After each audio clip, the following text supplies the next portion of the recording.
تورکیا کە وەک هێزێکی هەرێمی لە ڕۆژهەڵاتی ناوەڕاستخۆی نمایش دەکات دەیەوێت لە وڵاتە شیعەکانیش نفوزی زیاد بکات و تەنانەت لە ڕێی عێراقەوە خۆی بگەێنێتە وڵاتانی کەنداو. ئێرانیش نایەوێت لەو کێبڕکێیە دوا بکەوێت. سەردانەکەی ئەم دوایی شاندی عێراق بە سەرۆکایەتی مستەفا کاظمی سەرۆکوەزیرانی عێراق بۆ تورکیا بەشێکی زۆر لەو پلانانەی ئەو وڵاتی تێدا ئاشکرا بوو لەبارەی ویستی ئەنقەرە بۆ گێڕانی ڕۆڵێکی زیاتر لە عێراق و بگرە لەوێشەوە بۆ وڵاتانی کەنداو. لەو بارەیەوە عەلی تەتەر پارێزگاری دووهۆک کە بەشدار بوو لە شاندەکەی عێراقدا بە ئاژانسی ئەنادۆڵی تورکیای ڕاگەیاندووە مستەفا کاظمی سەرۆکوەزیرانی عێراق داوای ئەو 5 میلیارد دۆلاری لە حکوومەتی تورکیا کردووە کە ئەنقەرە لە کۆنگرەی کۆمەک بەخشان لە وڵاتی کوێیت ئامادەی دەربڕی بوو بە عێراقی ببەخشێت.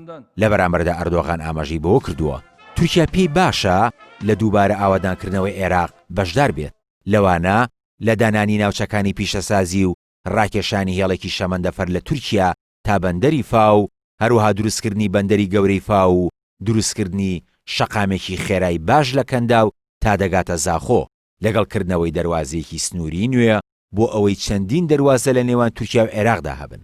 ئەوە جگە لە دروستکردنی فڕۆکەخانەی مووسڵ و فڕۆکەخانەی کەرکووک، هەروەها دروستکردنی چەندین نەخۆشخانە کە ئێستا لەلایەن تورکیاوە دروست دەکرێن و بەشداری بزنسمان و کۆمپانیەکانی تورکیا لە ئاوادانکردنەوەی عێراقدا.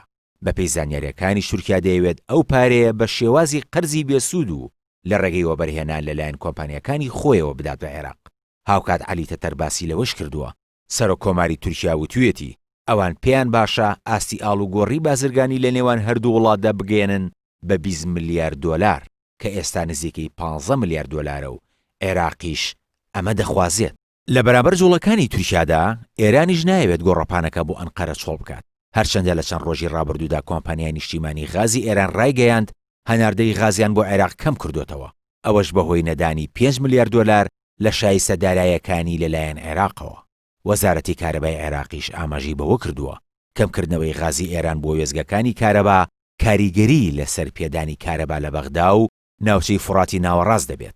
باز لەوەش کرا عێراق لە تورکیاوە کارەبا هەناردە دەکات.